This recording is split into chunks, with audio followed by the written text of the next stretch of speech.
If you've ever thought, I studied so much, why didn't I do better?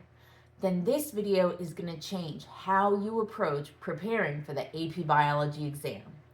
Because AP Bio is not a memorization test, it's a skills test. I'm Miss Parrott, and in this video, I'm going to help us look at the truth about the AP Biology exam and how we can reframe our thinking so that you are studying in a way that's going to help you earn points and get the maximum score on the AP Bio exam. Like I said, the AP Bio exam, it's not about memorizing every single vocabulary and every single piece of content in the entire CED. It's about science process skills. It's not about how much you know, it's about how well you use biology. It should be called the AP Biologist, not AP Biology, because it's not about concepts, it's about what you can do. It's not about discrete units and discrete vocab. It's about how all of these biological systems are connected, because that's how real life works. So, how do I build these skills? Well, we don't study passively. Generic studying, like rereading and rewriting your notes or just sitting and watching videos, is passive, it's pointless, and it gives you a false sense of security going into the exam. You may know everything, but if you can't do something with that knowledge, it's not going to be helpful to you. What you need to do to build skills for the AP Bio exam is practice. Practice what? Practice AP style questions. You can get these in the progress checks for multiple choice on the College Board website. They're old FRQs. On the easy to find, you can get at least 3 years of FRQs, but if you dig just a little bit deeper, they have FRQs going back way many years. Even an FRQ that doesn't necessarily fit the exact format will still give you an opportunity to practice writing answers concisely and precisely to get the most points.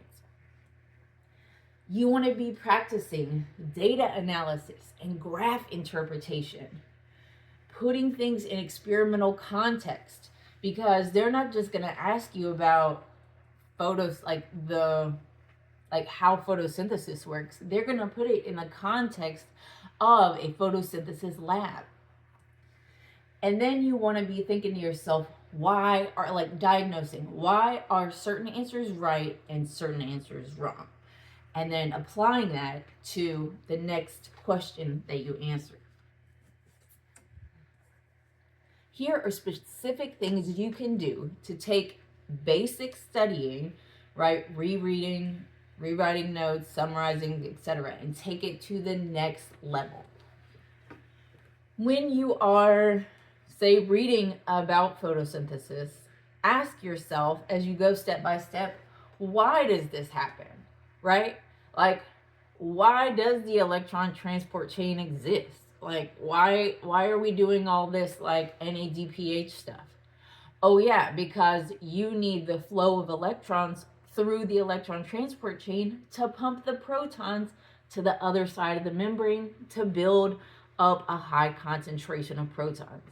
Why? Because you need the high concentration of protons to flow through ATP synthase and make ATP so that you can fuel the next step. So always asking yourself why. Then predict. This is a huge skill that they ask you to do. So think to yourself, what would happen if?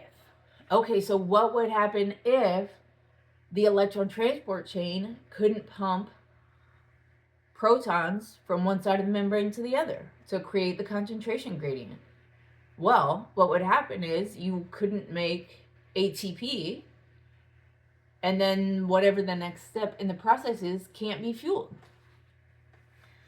So you want to think, what would happen if? What if something went wrong, especially in any of those processes You got to think like systems. What if any step in the system goes wrong? What still works and what doesn't work anymore, and why? Make connections. Again, like AP biology is taught to you and tested in discrete units, and that's to make it manageable for you as the student and for the teacher. However, in real life, biology is all connected, from the tiny intermolecular like situations to gigantic ecosystem biome and like global systems. It's all connected. So if you have a bunch of flashcards and you've been memorizing definitions, maybe take that deck, shuffle them up, pick two random, seemingly unrelated ones, and think to yourself, how are these two things connected? And then try and think through that. That's a good strategy. And then, of course, practice.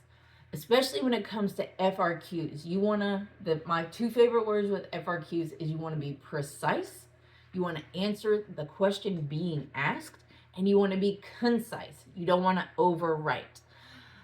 So practice writing and practice answering all types of questions under time pressure. You've got to time yourself. And this is because if you're not timing yourself, then you could be leaving easy points on the table because you just don't get to the end. So build efficiency by timing yourself. Let's take a look at this in a cycle. So though the test isn't about memorization, you do have to fundamentally understand the biology. You have to understand what's happening. Understand doesn't mean memorize. It means understanding why things are happening in a biological system. Why things are happening is more important than what exactly is happening and your ability to name it.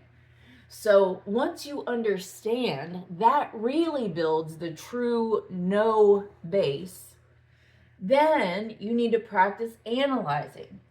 This is going to help build that can do. So moving from I understand why something is happening to I can answer questions about it. I can describe what's happening in a scenario. I can identify patterns and trends, interpret graphs and data, and understand if something changes, like why is something changing, and explain that. After you get strong with analyzing, then one of the things AP Biology loves is to have you predict what happens if something in the system changes.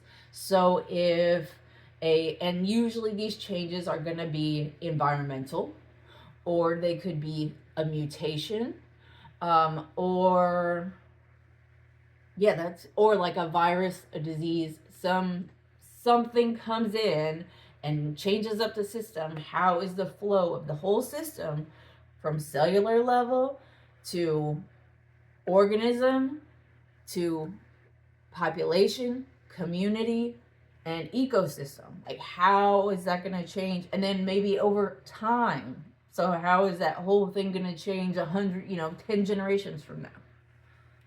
So making predictions about how different changes affect things at all those levels is another great way to move forward towards fluency.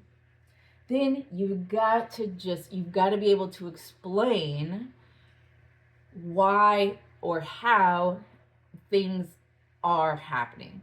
So how is looking at the mechanisms.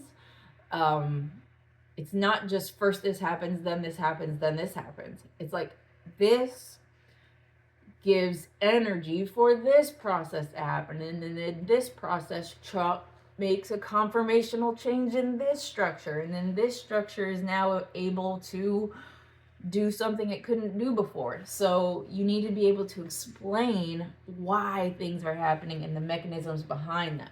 Think of it as cause and effect. And then as you're building, so here we're building from know to can do to fluency, and then finally we are at refining where you're answering questions, you're diagnosing. So you're not just like, oh man, I got that wrong. Like you're thinking, okay, why did I get that wrong? What tricked me up? I need to be sure and keep an eye out for this. Oh, I didn't really understand what it meant when it said this versus this. You diagnose where your own thinking, so some metacognition there, and then you fix it. You fill in the gap. And that could be a skills gap, it could be a content knowledge gap, or it could just be a timing gap. So, and then you start again, right? This is our cycle that's going to lead us to fluency, that's going to lead us to success on the AP Biology exam. If you found this video helpful, please do give it a like, subscribe to my channel. Please do leave a comment, a question, or an emoji down below. I'll be sure to answer it. And if you have video ideas that you'd like me to make, I'm happy to do it. If you want to check out some TPT resources, especially around free response questions, any of the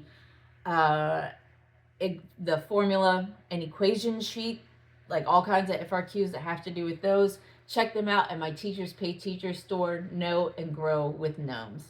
I'm Miss Parrott, and I'm here to help. Keep knowing, keep learning, keep growing, and we'll see you next time.